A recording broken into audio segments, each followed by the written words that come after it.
canal del Congreso y CESOP.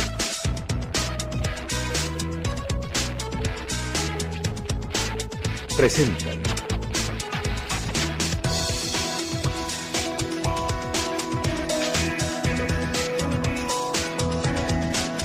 A Fondo.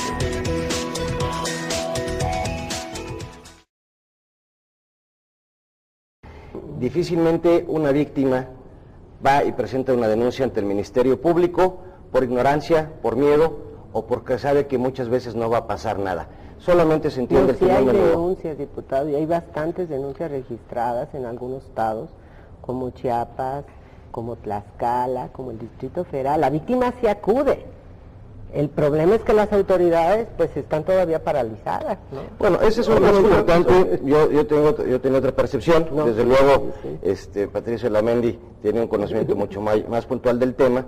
Sin embargo, conozco muchos casos de víctimas que prefieren no denunciar, porque en primer lugar hay que reconocerlo que no tenemos personal, me refiero policíaco, agentes del Ministerio Público, es la parte que... jueces debidamente capacitados.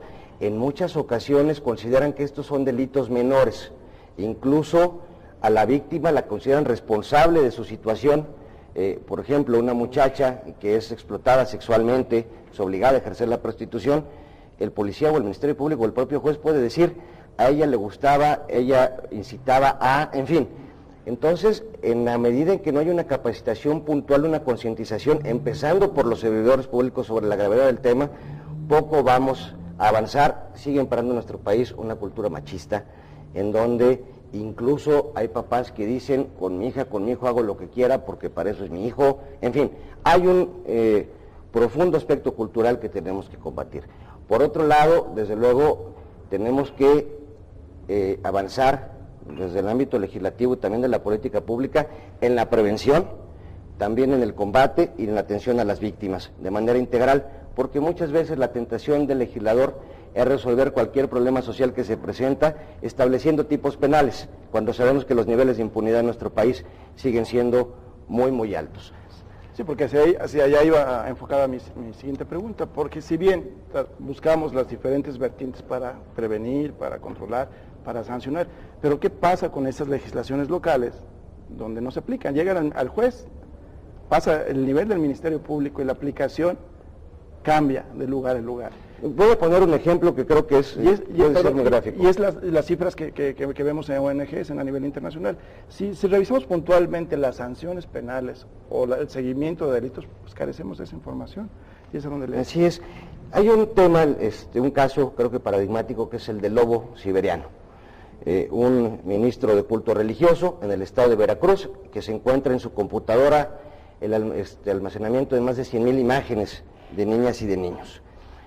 Y en ese sentido lo detecta la Procuraduría de Justicia del Distrito Federal, que debo decir que la Policía Cibernética en términos generales hace una buena labor a pesar de no contar con todos los recursos suficientes para ello.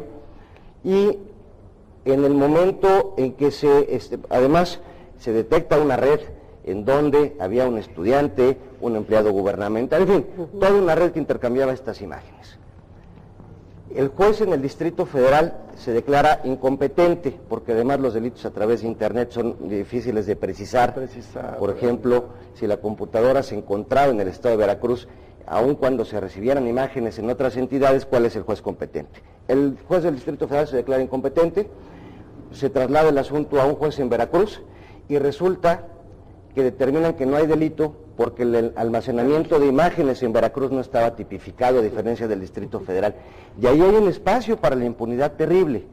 Afortunadamente se continuaron las investigaciones, se logró acreditar el delito y a la fecha varios de los integrantes de esta red se encuentran cuando menos detenidos y en proceso. Pero es un ejemplo creo que muy claro de cómo la homologación de criterios en los tipos penales de una entidad a otra genera espacios también de impunidad y por lo tanto fomenta la comisión de este tipo de delitos. ¿Cuál es el reto, diputado, de la comisión?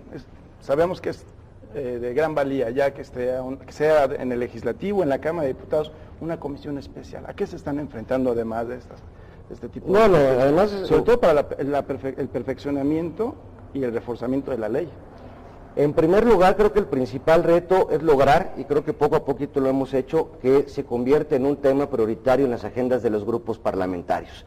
Y no solamente en el discurso, sino que realmente sean temas que se aborden en las diferentes comisiones dictaminadoras, porque hay que recordar que la comisión especial no puede dictaminar.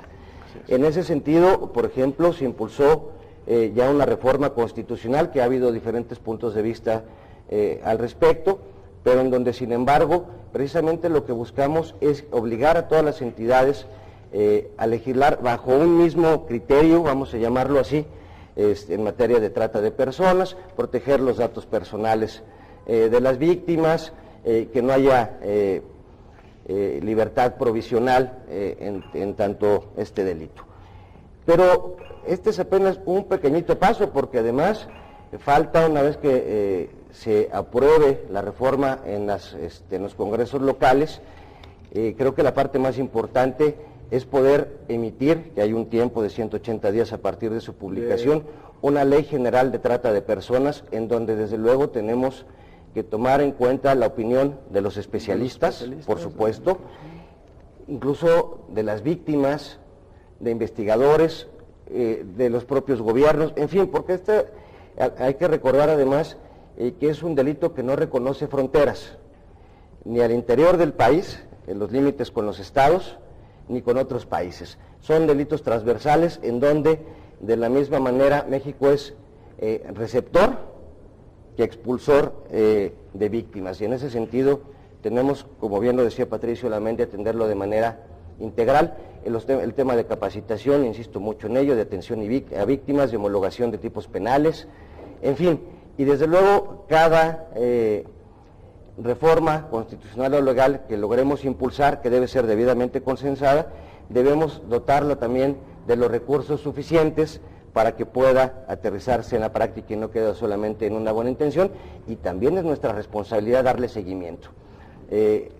Hace unos minutos hacía referencia a la doctora Lamendi a la Comisión Interinstitucional, que la verdad es que hasta este momento, desde mi punto de vista, no ha dado los resultados que se esperaban. Se requiere coordinación de todas las áreas, en este caso del gobierno federal, pero sin embargo se requiere también que estén funcionarios que tengan capacidad de decisión, que se intercambie la información entre las diferentes dependencias, que haya una coordinación real, porque desafortunadamente muchas veces cada dependencia solamente trata de atender su pequeño universo de acuerdo a lo que le permite la ley que le corresponde, sin tomar en cuenta, insisto, que es un fenómeno multifactorial y que debe haber una coordinación desde los diferentes ámbitos. Sí, sin duda una ley general, pero con el enfoque transversal que permita aglutinar todas las opiniones. Me parece que es importante insistir en algo. Cuando se crea la Convención de Naciones Unidas contra la Delincuencia Organizada, Así es. se señala con toda claridad que este debe ser considerado un delito de delincuencia organizada, lo cual permite a los operadores de la justicia realizar otro tipo de investigaciones, ¿sí?, con otros elementos y de manera diferente. Si lo queremos investigar como el delito tradicional, no vamos a tener respuesta, porque regularmente la víctima no va a comparecer, no va a ratificar, etcétera. Entonces, me parece que esa parte también tiene que cuidarse. Las áreas de delincuencia organizada, y desgraciadamente entran los prejuicios y las costumbres que se manejan en nuestro país. Piensan que no es relevante la explotación sexual de una mujer y la relacionan con la prostitución. Entonces se quedan sin investigar probablemente esas redes tan grandes de tratantes. Entonces, creo que también esa parte hay que verlo, y qué bueno que esté una procuradora ahora al frente, una mujer al frente de la Procuraduría. Yo esperaría sinceramente de parte de la Procuradora todo un respaldo al combate de la trata de mujeres, niñas y niños, porque lo necesitamos. Nuestro país no puede seguirse distinguiendo por ser un lugar donde se pueda venir a hacer la explotación sexual de niñas y niños. Entonces creo que eso hay que desterrarlo, hay que trabajar mucho, y una petición muy grande a los legisladores. De la mano con el Congreso. De la mano, y sobre todo el interés superior de la infancia. Tenemos que lograr un consenso en este país de que las niñas y los niños no deben ser objeto de violencia, y sancionar todas estas formas de violencia con mucho mayor rigor que el que actualmente existe. pues sin duda estamos trabajando intensamente en todos los enfoques, desde el análisis, desde el Congreso, con el trabajo de los diputados, con el trabajo a nivel internacional que se hace. Y para cerrar el programa, nos quedan 2 minutos, quisiera un comentario final, ¿no?, sobre todo en política comparada. ¿Qué nos está haciendo falta, diputado, en la legislación a nivel, comparándolo con nosotros, con las otras leyes a nivel internacional? Y doctora, ¿qué experiencias a nivel internacional podríamos retomar para aplicarlas aquí en México? Bueno, yo creo que es importante primero saber que en México sí hay una investigación muy importante que realizó el FBI sobre casos de trata de personas. Los primeros juicios contra tratantes mexicanos se llevaron a cabo en los Estados Unidos. Entonces, se han desarrollado una serie de técnicas para investigación que debemos de aprovechar. Segundo, a nivel de Naciones Unidas se han construido manuales, procedimientos, reglas de actuación que las autoridades mexicanas tienen que tomar en su trabajo cotidiano, como son el tratamiento a víctimas, la edad, la situación de la identificación correcta. Algo que tenemos que cuidar mucho en México es que la víctima no puede ser inmediatamente expulsada, entonces tienen que buscarse los candados para apoyar a las víctimas cuando son extranjeras y de manera particular ampliar nuestras áreas de apoyo a víctimas. No podemos seguir con recursos que el Congreso pone en las instituciones, porque pone el dinero en las instituciones y sin embargo una víctima de trata no es atendida en ningún lugar. Entonces tenemos que retomar esa parte que es fundamental, porque si la víctima es atendida vamos a tener cooperación. Y yo diría una campaña muy fuerte, tenemos que ser muy fuertes para expulsar ese delito en nuestro país, porque ya hay lugares que ya son conocidos internacionalmente, como el centro de Acapulco, donde saben que pueden tomar a niños o a niñas por unas cuantas horas y regresarlos, ya el alquiler, la venta de niños, la explotación, etcétera. Tenemos que contrarrestar esto. Sí, el Congreso trae una campaña, ¿no?, aprobada por ustedes, una campaña de publicidad fuerte sobre el tema. Así es. Mira, en primer lugar, los esfuerzos los debe encabezar el Estado mexicano. No puede ser una responsabilidad de las organizaciones sociales, que además hacen un gran esfuerzo, sin los recursos para ello ni las facultades. Y el Congreso también. Así es, desde luego, como parte del Estado mexicano. Claro. Y en ese sentido, creo que vamos rezagados, pero estamos tratando de ponernos al día en materia legislativa, pero desde luego requerimos, en primer lugar, un Estado fuerte, un Estado que no es capaz de cuidar a sus niñas, a sus niños, también a sus mujeres, pues es un Estado poco viable. Y desde luego también debe actuar la sociedad, porque una sociedad indiferente, una sociedad silenciosa, también se convierte en cómplice. Desde luego tenemos que hacer una gran alianza para combatir la trata de personas en nuestro país, porque evidentemente es uno de los delitos, como decía Patricio Aramendi, más miserables a los que nos podemos enfrentar, y esto desde luego en una nación democrática, en una nación que aspira a otros estadios, debe ser un tema prioritario.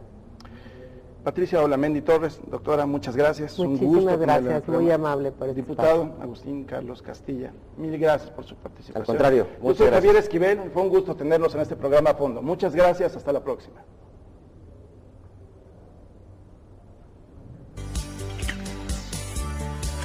Canal del Congreso, el canal de la Unión, presentó.